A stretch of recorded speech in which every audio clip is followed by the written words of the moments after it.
Hello, Radhe Radhe सभी लोगों को। कैसे हैं आप सभी लोग? उम्मीद करूंगा आपसे कि स्वस्थ होंगे, मस्त होंगे, एकदम ज़बरदस्त होंगे। तो चलिए आज हम लोग मैथ में यानी अध्याय 5 की तरफ आ चुके हैं, समांतर श्रेणी। आपको बता दें, यहाँ से बोर्ड एग्जाम में 2 से 3 क्वेश्चन आपसे पूछे जाते हैं। लॉन्ग में भी आता है, शॉर्ट में भी आता है और OMR में भी आता है। ठीक है, तो आज हम लोग पढ़ेंगे समांतर श्रेणी क्या होता है, यानी AP क्या होता है। ठीक है, समांतर श्रेणी। आइए जानते हैं समांतर श्रेणी के बारे में। देखो, समांतर श्रेणी क्या होता है, यानी कुछ कॉन्सेप्ट के बारे में आपको बता दें कि जो समांतर श्रेणी होता है यानी एपी,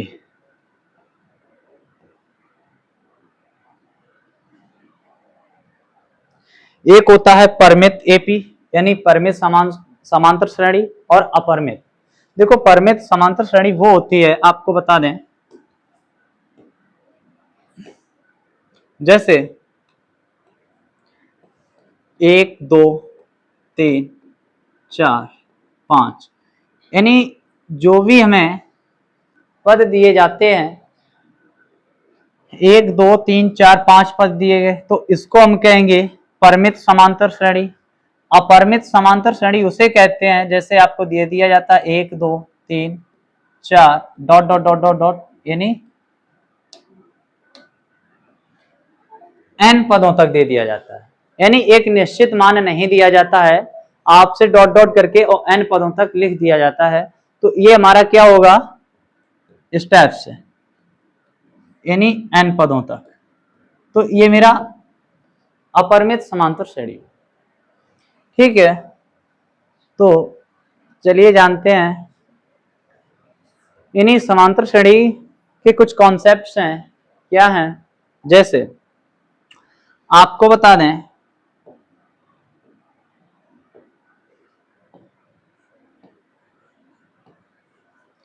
प्रथम पद, यानी प्रथम पद कहते हैं ए को, और सार्वंतर यानी डिफरेंस, सार्वंतर कहते हैं डी को। और पदों की संख्या, यानी जो भी आपको पद दिए जाएंगे कि 1 पद 2 पद 3 पद, यानी टोटल कितने पद हैं, पदों की संख्या को हम लोग डिनोट करते हैं n से। तो यानी ये कुछ बेसिक कॉन्सेप्ट्स हैं। जैसे एक सूत्र है पदों की संख्या निकालने का, an, n क्या है, पदों की संख्या, an बराबर a प्लस n-1, यानी जो n दिया होगा, जितने पद दिए होंगे उनमें से एक माइनस करेंगे तो क्या आ जाएगा, मेरे पदों की संख्या निकल के आ जाएगी। तो क्या है सूत्र, an बराबर a plus n-1 bracket d। ये मेरा है पदों की संख्या निकालने का। आपको बता दें इसी के साथ ही साथ, जैसे हमें एपी में पूछा जाएगा कि यह एपी यानी समांतर श्रेणी है या नहीं है। आपको बता दें, जब हम समांतर श्रेणी चेक करेंगे कि है या नहीं है, तो उनका डिफरेंस बराबर होना चाहिए। जैसे आपको बता दें, यहाँ पे 1 2 3 4 5, ये बताओ जो ये एपी आपको दिख रही है, ये समांतर श्रेणी है या नहीं है। समांतर श्रेणी के लिए हम क्या करते हैं, दूसरे पद में से पहला पद घटाते हैं, यानी 2 में से 1 जाएगा तो कितना बचेगा, 1। फिर इसमें से तीसरे पद में से दूसरा पद घटाएंगे, यानी 3 में से 2 घटाएंगे तो कितना बचेगा, 1। सेम इसी प्रकार चौथे पद में से तीसरा पद घटाएंगे, यानी 4 में से 3 जाएगा तो 1 बचेगा। ये जो डिफरेंस है यानी डी, सार्वंतर आ रहा है, इस संख्या से दूसरे पद से पहला पद जब हम घटाते हैं तो हमारा क्या निकलता है, सार्वंतर निकलता है, यानी डी निकलता है। जब डी समान आए तो कह देंगे अतः यह श्रृंखला एपी में है। अगर डी समान नहीं है, सार्वंतर घटाने पर समान नहीं आता है, तो यह एपी में नहीं है। यहाँ पे प्रथम पद क्या हुआ, 1, और सार्वंतर क्या हुआ, दूसरे पद में से प्रथम पद को घटाने पर क्या निकलता है, डी, यानी सार्वंतर। और आपसे यदि पूछा जाता है कि इसके प्रथम 2 पद ज्ञात कीजिए, प्रथम 3 पदों तक ज्ञात कीजिए, प्रथम 4 पदों तक ज्ञात कीजिए, तो क्या है, पद क्या होता, प्रथम पद a प्लस डी, ये हो गया द्वितीय पद। जब तीसरा पद निकालेंगे तो क्या करेंगे, a प्लस 2d, यानी यहाँ पे एक लिखा है लेकिन एक हम लोग लिखते नहीं है। जब चौथा पद पूछा जाएगा तो आप क्या करोगे, a प्लस 4d। पांचवा पद पूछा जाएगा तो क्या करोगे, a प्लस 5d, यानी छठा पद। जब सातवां पद पूछा जाएगा तो आप a प्लस 6d, यानी जो भी पद पूछा जाएगा उससे एक कम करके यहाँ पे लिखना होगा। ये देखो, प्रथम पद, द्वितीय पद, तृतीय पद, चतुर्थ पद, पंचम, एक मिस हो गया है ना, 2 के बाद 3 आएगा, 3 के बाद 4, ये 5 आएगा, ठीक है, एक कम करके ले। तो अब जानते हैं क्वेश्चन की तरफ, ठीक है। आपने क्या सीखा, प्रथम पद क्या होता है, ए, सार्वंतर क्या होता है, डी, पदों की संख्या क्या होता है, ए। तो क्वेश्चन की तरफ आ रहे हैं। निम्नलिखित स्थितियों में से किन स्थितियों में संबंध संख्याओं की सूची एपी में है, क्यों। आपको बताना है एपी में है या नहीं है तो क्यों है। इधर आओ, फर्स्ट क्वेश्चन है आपका,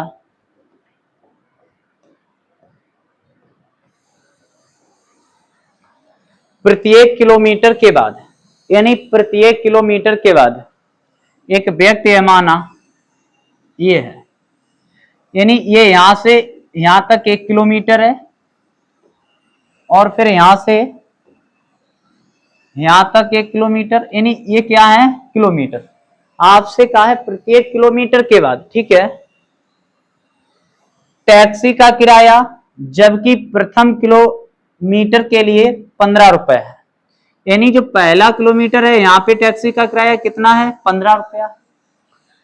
और प्रत्येक अतिरिक्त मीटर यानी किलोमीटर के लिए किराया 8 रुपए है। आपसे कहा है जो प्रथम किलोमीटर का किराया है वो कितना है, 15 रुपया है। और अतिरिक्त आप जितना रन करते हो, यानी जितना आप दौड़ते हो, जितना आप जाते हो, तो उसमें आपको 8 रुपया 1 किलोमीटर के लिए देने होंगे। तो आप जब यहां से यहां जाओगे, 15 तो यहां के लिए थे, यहां से यहां तक गए, 1 किलोमीटर गए, तो 8 रुपए आपको और देने होंगे, यानी 15 और 8 कितना हो जाएगा, यहां पे 23 रुपया। फिर आप यहां से, यानी आप यहां से यहां गए, 23 तो वहां तक का हो गया, फिर 1 किलोमीटर अतिरिक्त गए, तो 23 में फिर 8 जोड़ेंगे, कितना हो गया, 31। फिर सेम इसी प्रकार आप गए, फिर 8 रुपए फिर आपको देने होंगे, यानी यहां तक तो 31 हो गया। 1 किलोमीटर अतिरिक्त जाने पर कितना रुपया, 8 रुपया, तो 31 और 8 कितना हो जाएगा, 39। फिर यहां से यहां यानी 47, ऐसा ही चलता रहेगा। तो आपसे क्या कहा गया, तो सूची क्या आई आपके पास बन के, यहां पे हम लिखेंगे, माना, आप चाहो तो ये नीचे लिख लेना, ठीक है। माना प्रत्येक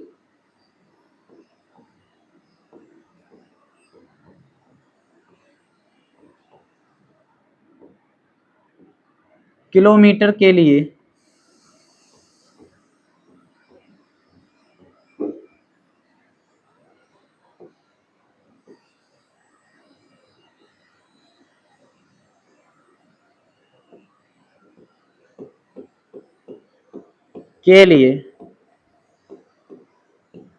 अतिरिक्त किराया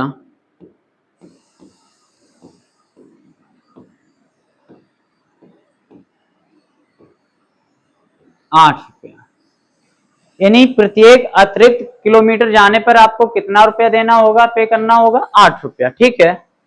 और 1 किलोमीटर के लिए 15 रुपए पहले ही फिक्स था, ठीक है।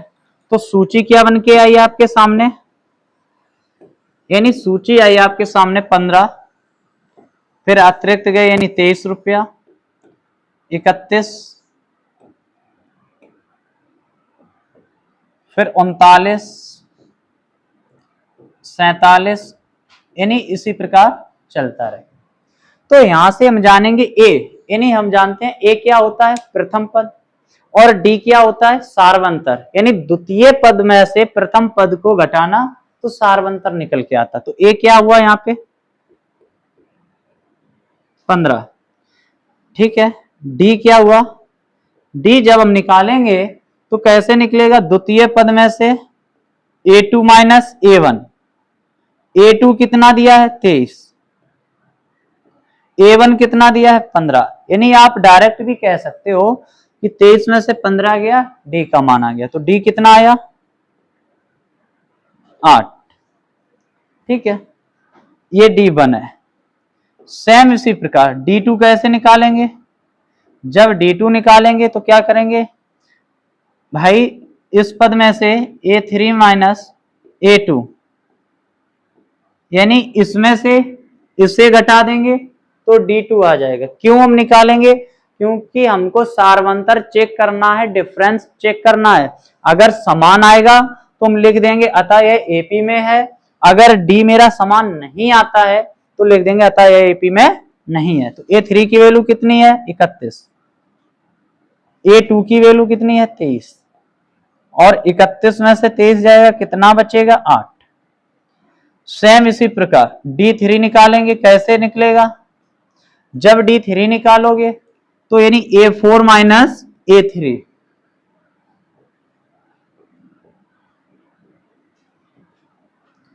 A4 कितना दिया आपको 39, A3 31, तो D3 का मान कितना आएगा 8 आएगा।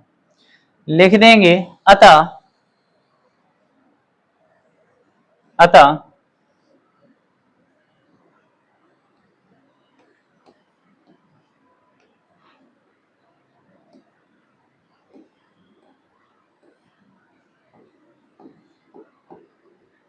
इस समांतर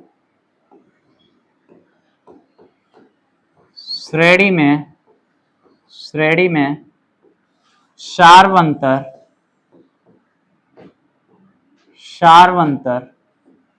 समान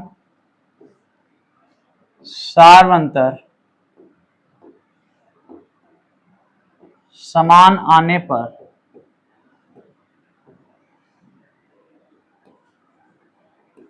यह श्रृंखला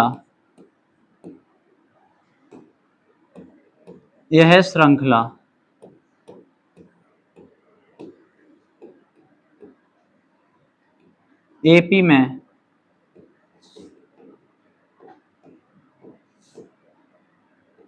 होगी, ठीक है।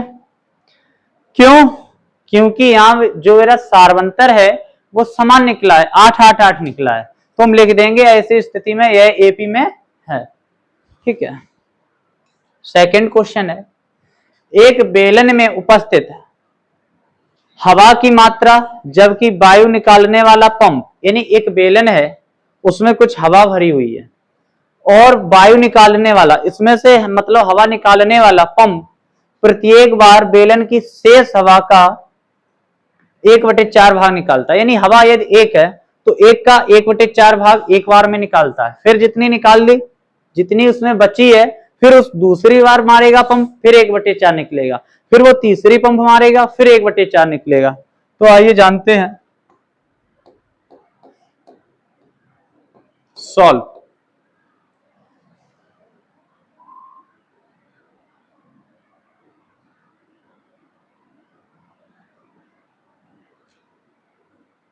लिखेंगे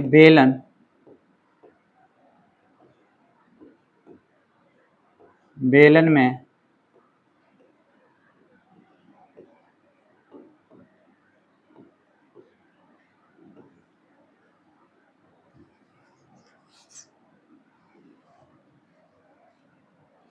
माना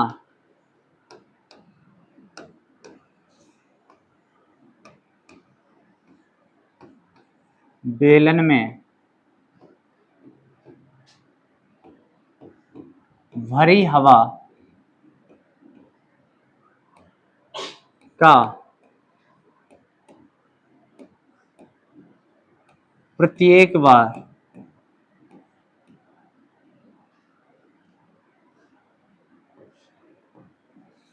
पंप हवा का 1/4 हिस्सा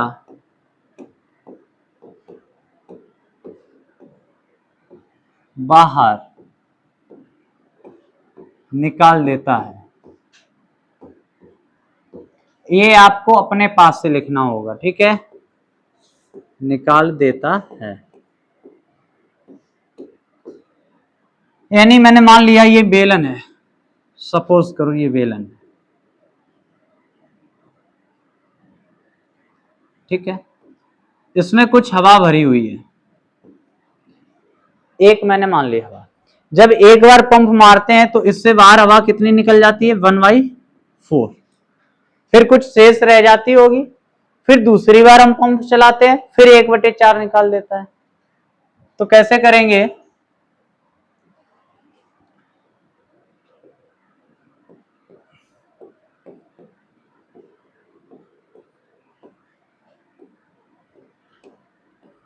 माना हवा 1 हो, तो पहली बार जब चलाएंगे तो हवा यानी पहली बार में कितना निकाले, हवा का, यही तो है हवा, हवा का मतलब होता है गुणा, और हवा कितनी है 1, हवा का 1/4 निकाल देता है बार, 4 1 एकम 1, 1/4। तो कैसे करेंगे, 1/4 निकाल देता है।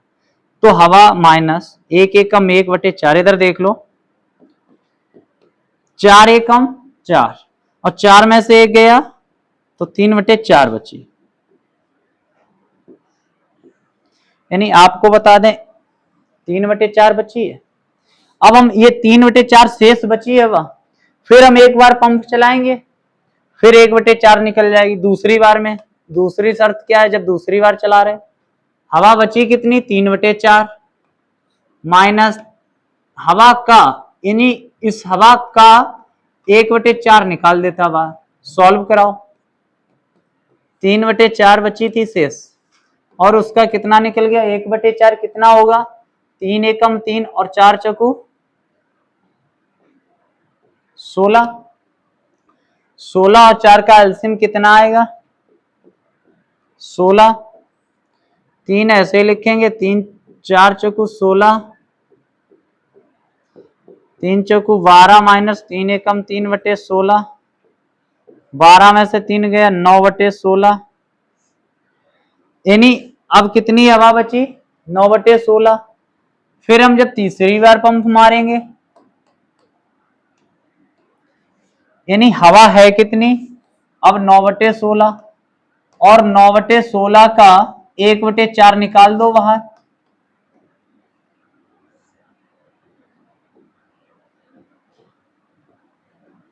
9 एकम 9, 16 चौकू 64, एलसीएम लोगे कितना आ जाएगा, 64।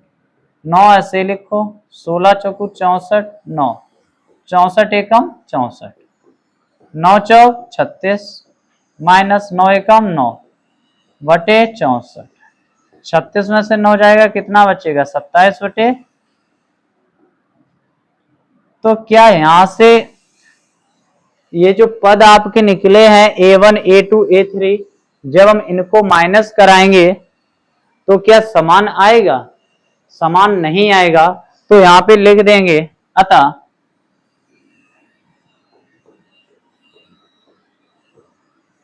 D1 is not equal to D2, लिख देंगे, अतः यह AP में, आप हवा को कुछ भी मान सकते हो, कुछ भी लेके कर सकते, मैंने 1 माना, आप 10 मान लो, अतः यह AP में नहीं होगा, क्योंकि सार्वंतर यानी D समान नहीं है, ठीक है। नेक्स्ट, प्रत्येक मीटर की खुदाई के बाद, यानी खुदाई है, ये कोई गड्ढा है मान लिया, और प्रत्येक मीटर की खुदाई के बाद मैंने इतनी खुदाई की, ठीक है, ठीक है। एक कुआं खोदने में आई लागत, जबकि प्रथम मीटर खुदाई में लागत 150 रुपया खर्च हो गया। यानी मैंने 1 मीटर खुदवाया तो 150 रुपया मेरा खर्च हो गया, और बाद में प्रत्येक मीटर खुदाई की लागत 50 रुपए बढ़ती जाती है। यानी मैंने एक बार खुदाया तो 150 रुपए मैंने दिए, और मैं उसी गड्ढे को अगर फिर मैं दोबारा खुदवा रहा हूं यानी दूसरी बार, तो हमको प्रत्येक बार कितना देना होता है, 50 रुपया। तो 50 देंगे तो फिर 200 नहीं हो जाएंगे, फिर हम एक बार और खुदवाएंगे तो क्या हो जाएगा, फिर 50 देंगे तो 250, फिर और यदि हम खुदवाते हैं तो क्या हो जाएगा, फिर 50 देने होंगे 300। तो क्वेश्चन समझ में आया क्या था।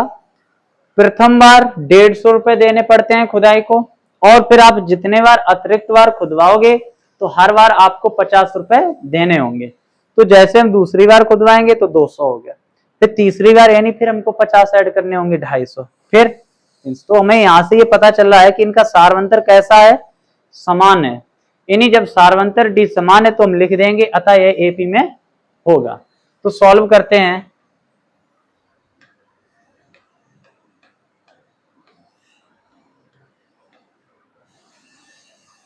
माना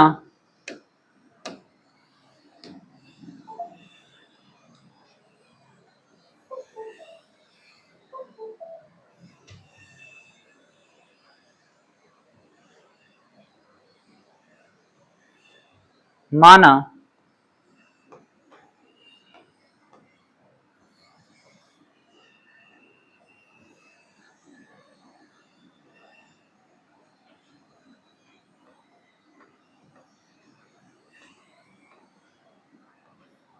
माना एक कुआं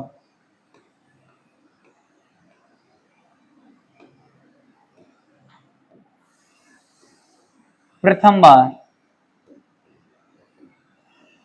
बार खोदने पर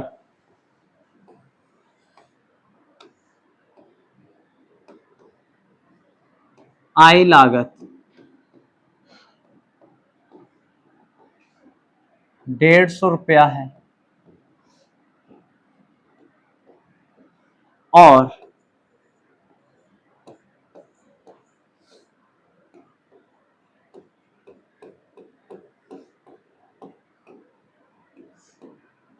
अतिरिक्त बार, यानी यहां पे लिखेंगे और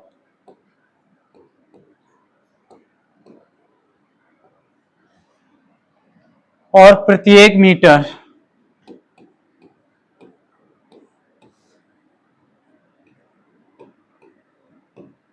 खुदाई पर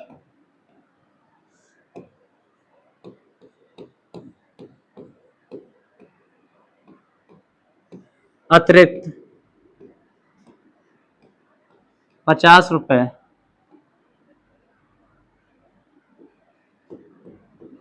लागत लगती है। ये आप अपने पास से भी लिख सकते हो, ठीक है। यानी यहाँ पे हमने माना कि जो एक बार खुदाई है वो 150 रुपए, और प्रत्येक अतिरिक्त मीटर यानी खुदाई पर 50 रुपए हमसे लगते हैं। तो अभी हमने आपको क्या समझाया, सूची मेरे पास क्या आई, पहली बार तो हमने 150 रुपए दिए, फिर अतिरिक्त बार खुदवाया यानी 50 रुपए बढ़ गए 200, फिर एक बार और खुदवाया यानी 250 हो गया, फिर और खुदवाया यानी 300 हो गया। ऐसे ही चलता रहेगा, क्यों, 50 रुपए बढ़ता रहेगा। तो प्रथम पद यानी ए क्या होता है, प्रथम पद क्या है 150। सारवंतर कैसे निकालोगे, द्वितीय पद में से प्रथम पद को घटाने पर क्या आता है, डी यानी सारवंतर। तो A2 माइनस A1, A2 की वैल्यू कितनी है 200, A1 की वैल्यू 150, तो कितना बचेगा यानी 50। सेम इसी प्रकार D2 निकालेंगे, A3 माइनस A2, A3 कितना है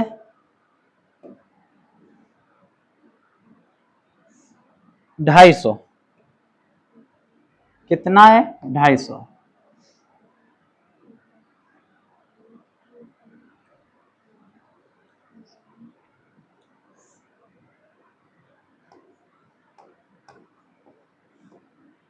A2 200, 250 में से 200 घटाएंगे कितना बचेगा 50।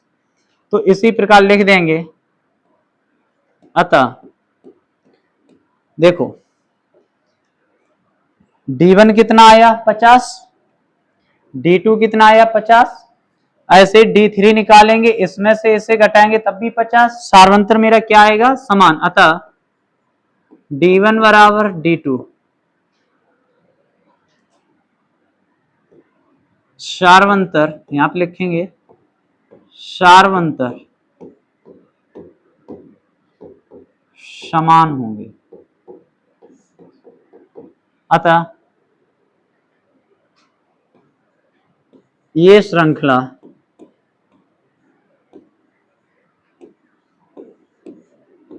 यानी एपी में होगी। क्यों होगी? क्योंकि इसका सार्वंतर कैसा आया समान, यानी 50-50 निकल के आया।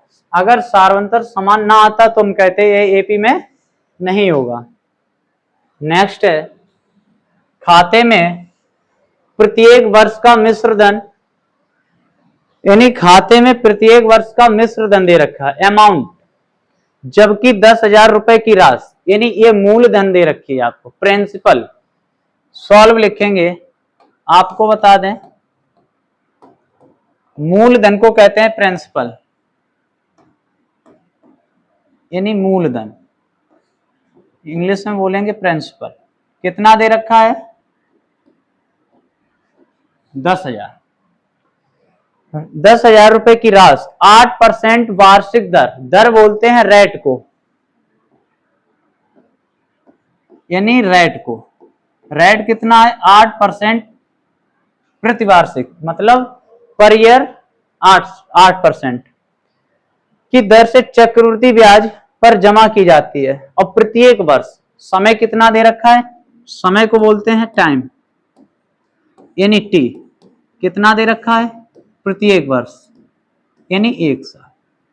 आपसे पूछा है कि दर से चक्रवृद्धि ब्याज पर जमा की जाती है, यानी खाते में प्रत्येक वर्ष का मिश्र धन आपको बताना है। तो मिश्र धन कैसे निकालते हैं आपको बता दें, मिश्र धन निकालने का सूत्र है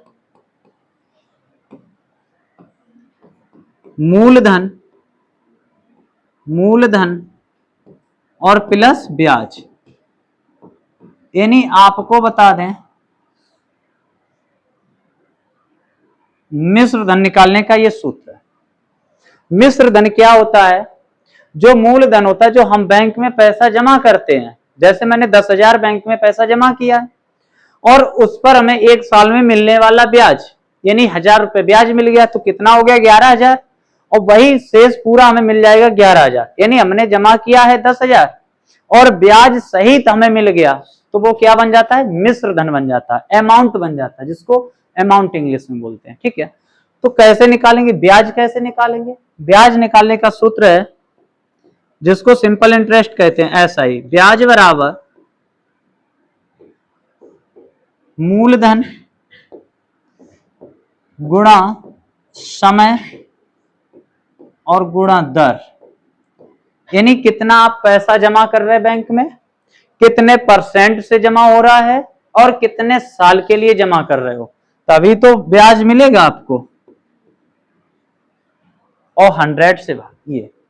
तो ब्याज हम कैसे निकालेंगे, यानी सिंपल इंटरेस्ट, ऐसा ही मूलधन कितना है 10,000, समय कितना है 1 साल, गुणा दर, रेट क्या है 8% बटे 100, 100 से यानी 0 से 0 खत्म, तो क्या आ जाएगा 10 एकम 10 और 8 80 आ जाएगा। तो ये क्या आ गया, ऐसा ही आया। हमको बताना क्या है, अमाउंट बताना है, तो अमाउंट कैसे निकलेगा, यानी A1 प्रिंसिपल, अभी मैंने क्या कहा मूलधन, मूलधन को क्या कहते हैं प्रिंसिपल, प्रिंसिपल प्लस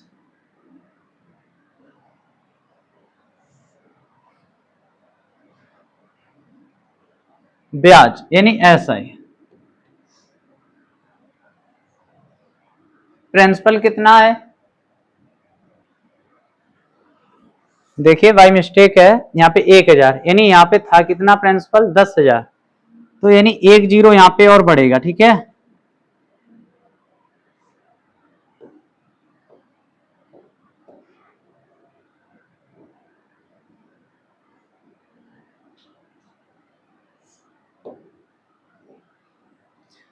कितना था 10,000 था,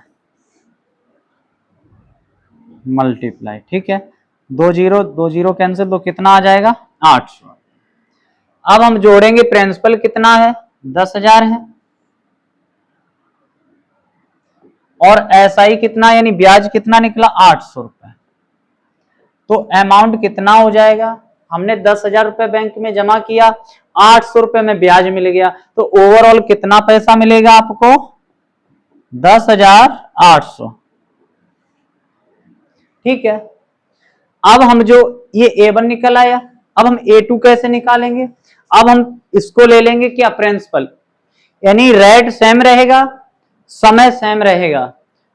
प्रिंसिपल अब किसको मान लेंगे थोड़ी देर के लिए, अमाउंट को, जैसे यानी अब हम इस पे एसआई निकालेंगे। प्रिंसिपल मान लिया 10,800, समय 1 साल, रेट 8% बटे 100, 0 से 0 क्या करेंगे 108 का 8 में मल्टीप्लाई करेंगे, 8 का 8 में करेंगे 64, 8 और 2 64 की 4 हासिल 6, और 8 का 0 में करेंगे 0 6 हासिल, और 8 एकम 8। तो यहां पे ऐसा ही कितना हो गया 864 रुपया हो गया। अच्छा हम अमाउंट कैसे निकालेंगे, A2 यानी एसआई प्लस प्रिंसिपल, तो एसआई कितना निकला 864, और प्रिंसिपल कितना था 800, ऐड कर दो 4 6 11,064। सेम इसी प्रकार A3 निकालेंगे, तो हम प्रिंसिपल इसको मान लेंगे, रेट मेरा वही रहेगा 8% और समय मेरा वही रहेगा 1 साल यानी 1 वर्ष बटे 100, और प्रिंसिपल की जगह आप क्या लिखेंगे 11,664, उसका एसआई निकलेगा, उसमें ऐड कर देंगे प्रिंसिपल में, A3 का मान निकल आएगा।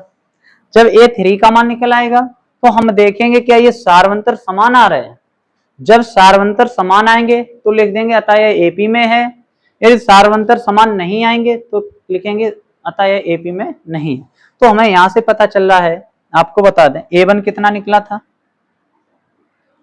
10,800, और A2 कितना निकला 11,664, ऐसे ही और निकालेंगे तो ये सार्वंतर समान नहीं आएंगे, ठीक। अतः हम लिख देंगे अतः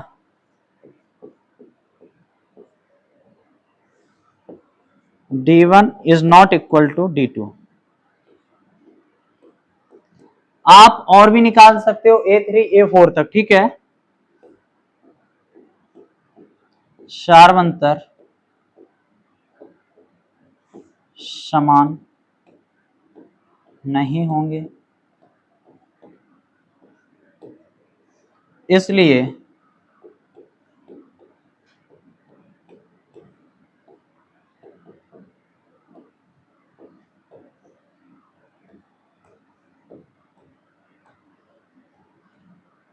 नहीं होंगे, ठीक है। नेक्स्ट है दी हुई एपी के प्रथम 4 पद लिखिए जबकि प्रथम पद ए और सार्वंतर डी निम्नलिखित है, यानी आपको गिवन है ए दिया है, प्रथम पद दिया है, सार्वंतर आपको दिया है, और 4 पद लिखने हैं। 4 पद हम कैसे लिखेंगे, प्रथम पद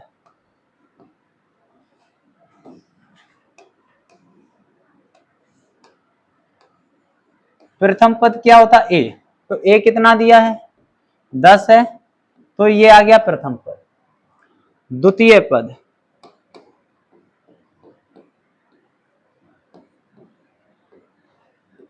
द्वितीय पद क्या होता है ए प्लस डी।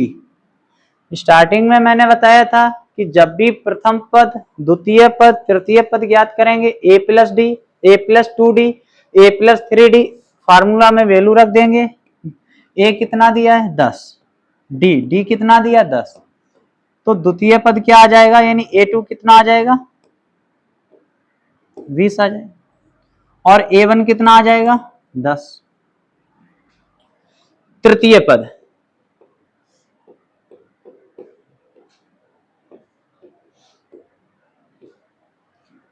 यानी जब हम A3 निकालेंगे तो A प्लस 2D, आपको बता दें A कितना दिया है 10, प्लस है तो प्लस, 2 लिखा तो 2, डी कितना दिया है 10,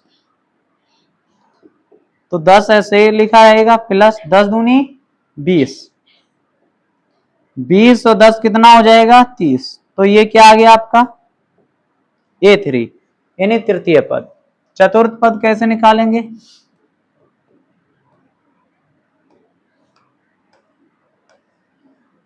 यानी A4 निकालने का सूत्र क्या है,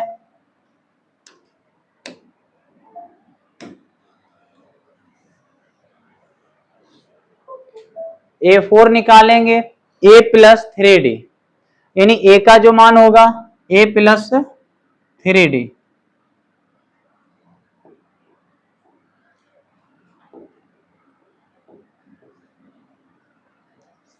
चतुर्थ पद कैसे निकालेंगे A4, A plus 3D, A4 ऐसे ही लिखा रहेगा, A कितना दिया है डी कितना दिया आपको 10, क्या है मल्टीप्लाई है, तो सबसे पहले हम क्या करेंगे मल्टीप्लाई, 3 दशामन 30, 10 और 30, तो ये मेरे सामने क्या आ गया A4 आ गया, यानी चतुर्थ पद आ गया। ठीक है, हमसे क्या कहा गया था क्वेश्चन में, यानी प्रथम 4 पद ज्ञात कीजिए, तो 4 पदों तक हमने ज्ञात कर लिया। ठीक है, नेक्स्ट क्वेश्चन,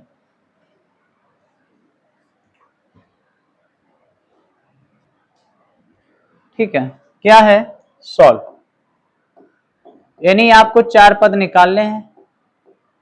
प्रथम पद कैसे निकालते हैं, ए कितना दिया, ये प्रथम पद है माइनस का 2, द्वितीय पद कैसे निकालते हैं A2, यानी A प्लस डी, तो ये क्या आ जाएगा द्वितीय पद, A कितना दिया है माइनस का 2, प्लस है तो प्लस, डी कितना दिया 0, अगर हम -2 में 0 जोड़ेंगे तो क्या होगा माइनस का 2 ही होगा।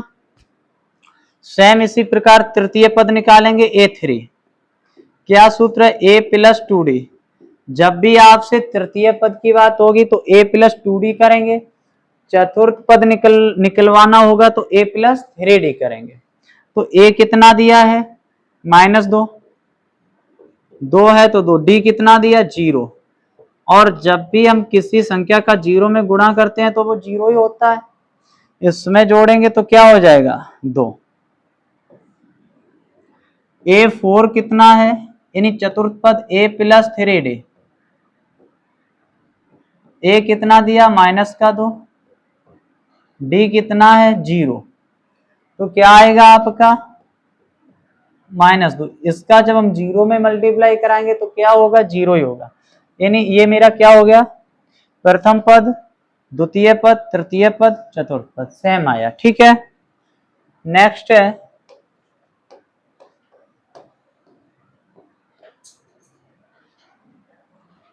यानी प्रथम पद A1 कैसे निकालेंगे, प्रथम पद क्या दे रखा हमको 4 है तो 4, द्वितीय पद कैसे निकालेंगे, सूत्र है A प्लस डी, यानी द्वितीय पद निकल आएगा, A कितना दिया है 4, D कितना दिया है -3, तो कैसे निकालोगे प्लस माइनस माइनस का 3, यानी 4 में से 3 गया तो 1, ये क्या निकल आया द्वितीय पद। तृतीय पद क्या है A प्लस 2D, A कितना दिया आपको 4, D कितना दिया है -3, तो क्या हो जाएगा 4 प्लस माइनस माइनस 3 दूनी 6, यानी 4 में से 6 जाएगा तो क्या बचेगा -2, ये A3 निकल आया। चतुर्थ पद कैसे निकालेंगे, ए प्लस 3d। सूत्र क्या है चतुर्थ पद निकालने का? ए प्लस 3d। ए कितना दिया है? 4, यानी डी कितना दिया है? माइनस का 3, प्लस माइनस माइनस 3 त्रिका 9, तो A4 निकल आएगा। कितना आएगा? 9 में से 4 जाएगा तो माइनस का 5, यानी ये मेरे कितने पद निकले? 4 पद निकले। ठीक है, चौथा क्वेश्चन देखो। प्रथम पद क्या है? आपको पहले ही से दे रखा प्रथम पद। द्वितीय पद A2, सूत्र है द्वितीय पद निकालने का A प्लस डी। ए कितना दे रखा आपको? माइनस का 1, और डी कितना दे रखा? 1/2। जब भी हम इसे सॉल्व करेंगे कैसे करेंगे? 2 एकम 2, यानी माइनस का 2 प्लस 1/2, माइनस का 2 प्लस का 1, माइनस प्लस माइनस 2 में से 1 जाएगा, 1 बचेगा माइनस का। क्यों? क्योंकि माइनस की संख्या कैसी है? अधिक है, बटे 2। तो ये कौन सा निकल आया? A2। A3 कैसे निकलेगा? A plus 2d। ए आपको दे रखा है माइनस का 1, डी दे रखा है 1/2। जब भी ऐसे सॉल्व करेंगे 2 से 2 कट जाएगा, गुणा में प्लस माइनस खत्म, तो कितना आ जाएगा? 0। A4 कितना है? A4 निकालेंगे तो सूत्र क्या है? A प्लस 3d, यानी A का मान हम पुट करा देंगे। A की जगह पे क्या रखोगे? माइनस का 1, A प्लस 3d। ए की जगह क्या? -1 प्लस 3, डी कितना दिया? 1/2। जब भी इसे सॉल्व कराओगे तो प्लस 3 एकम 3 बटे 2, 2 एकम 2, यानी माइनस का 2 और 3 ऐसा ही रहेगा बटे 2। 3 में से 2 जाएगा, 1/2 प्लस का। क्यों? प्लस की संख्या बड़ी है। तो ये मेरा चौथा पद निकल आया। ये मेरा तीसरा पद था, ये दूसरा था, और ये मेरा पहला पद। ठीक है, तो हमसे क्या पूछा था? 4 पद निकालिए। ठीक है,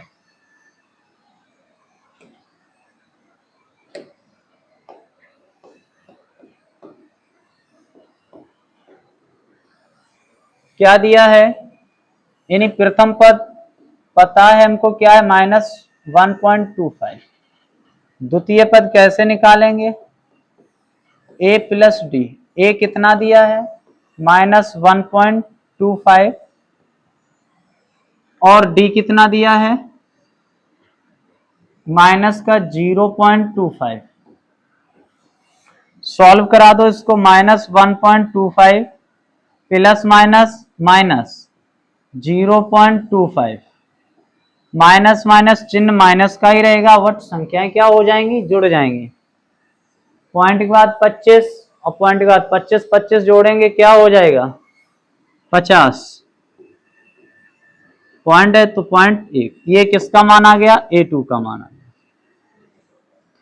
A3 कैसे निकालेंगे? A plus 2d।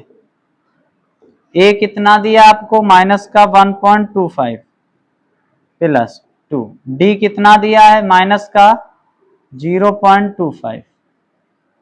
सॉल्व करा दो। माइनस का 1.25 प्लस माइनस माइनस, जब हम 2 का मल्टीप्लाई 25 में कराएंगे तो कितना आएगा? 25 दूनी 50।